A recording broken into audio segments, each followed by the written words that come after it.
Hey everybody, Dr. Dan here, and this week is week 6, and we're looking at chapter 5, which is called The Ends of Empire. And this is going to be a real short lecture, and I don't have any reading notes this week, and I apologize for that.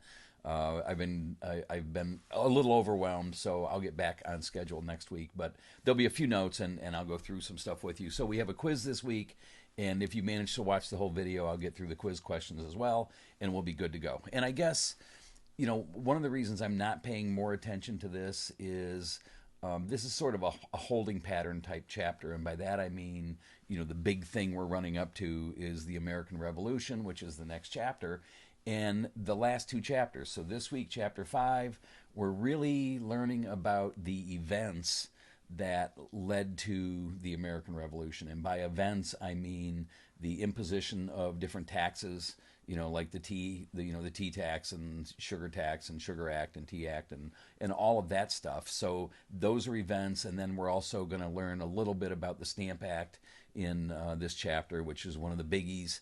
And so those things, those acts, and those rules of taxation that Britain forces onto the colonies are really the events that lead to the American Revolution, as opposed to last week in chapter 4, we really started to talk about the ideas that led to the American Revolution. So one of the things we talked about last week was this idea of Enlightenment thought, and if you remember, guy John Locke, if you remember him, and we probably talked about Thomas Paine and these ideas about independence and how the old power structures were beginning to be questioned under this guise of Enlightenment thought. And then also the other thread in the idea part was about religion. And I'm going to lower my chair, so there we go, is about religion and the First Great Awakening and how that had sort of a unifying spirit amongst colonials. And that's another underlying thread through both of these chapters. When we're talking about ideas and events leading to the American Revolution, you have to have a couple of other things. You have to have a broad coalition of people coming together. And what I mean by that is, you have to have some of the elites and some of the people in government, and also, peasants and farmers and people that make, shoes and merchants and all that stuff. You have to have a broad coalition to get people to rise up against something.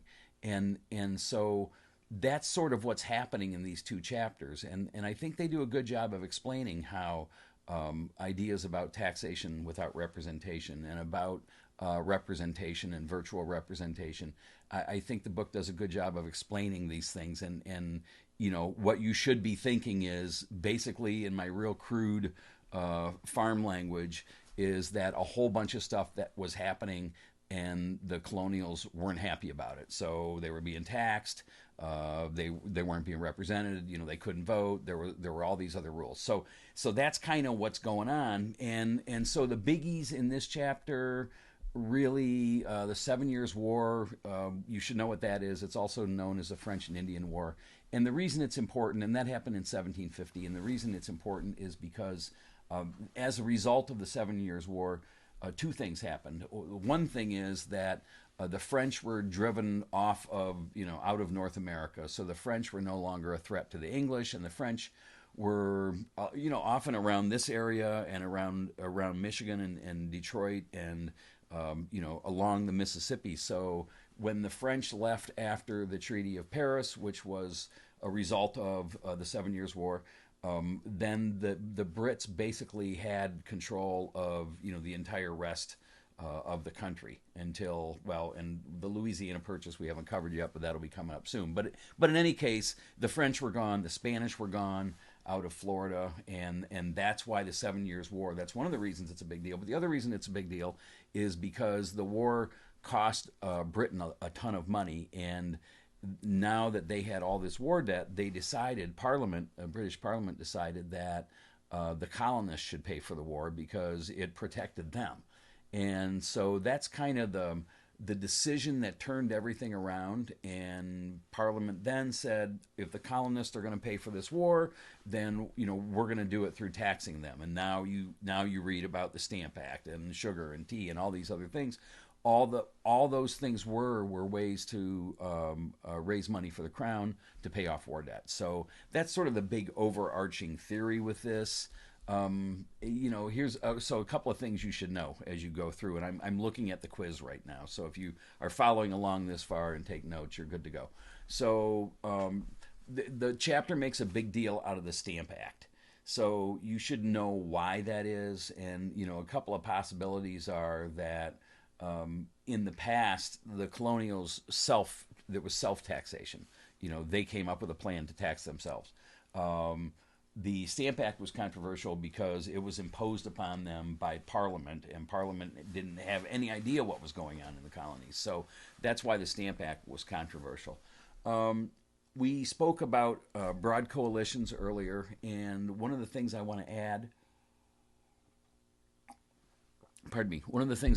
is that we spoke a little bit earlier about broad coalitions and how it's important to bring a broad demographic together to make a real movement. So with that in mind, as far as this chapter running up to the American Revolution and the quiz, about ordinary folks in the colonies, and as you do the reading, there's going to be something that talks about how people get drawn in, like regular people get drawn into transatlantic politics.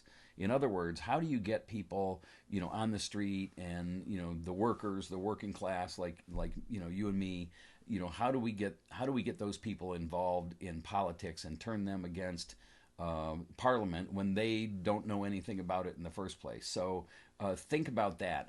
How ordinary folks get kind of drawn in to transatlantic politics, and you'll do well on that quiz question.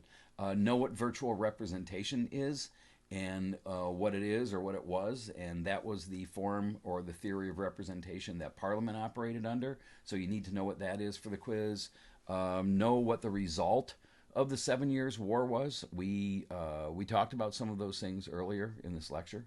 And then know what the Proclamation of 1763 is. And that's important because that proclamation was, again, Parliament telling the colonists, hey, you guys can't settle like west of the Appalachian Mountains.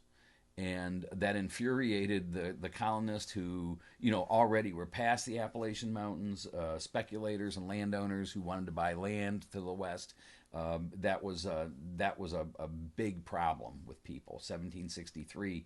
So, and that happened before, the Stamp Act and some of these other things. So again, the general gist is a bunch of stuff that was happening that was making the colonists angry, and it was all coming from Parliament, and the colonists started to see the Parliament as tyrannical or overarching or having too much power. And you'll even read a little bit in there about a group called the Real Whigs. And these were people, they were actually Brits, who were theorists who said, there should be no government interference in anything, not no way, not no how. And the colonists loved that because they had been living over here, and really for the most part, up until the 7 Years' War and the Stamp Act and all that stuff, it was pretty much hands off. So they were rocking and rolling and doing their own thing over here. But then after the Stamp Act, after the British debt, after the need for the Brits to raise money, and that's when all the trouble started. So it's a great chapter. Read through it. Sorry this was so short. We'll get back on track next week. And if you have papers I haven't graded for a week or so, I promise I'll get caught up in a day or two. So thanks a lot. Be safe. Have a great day. Bye.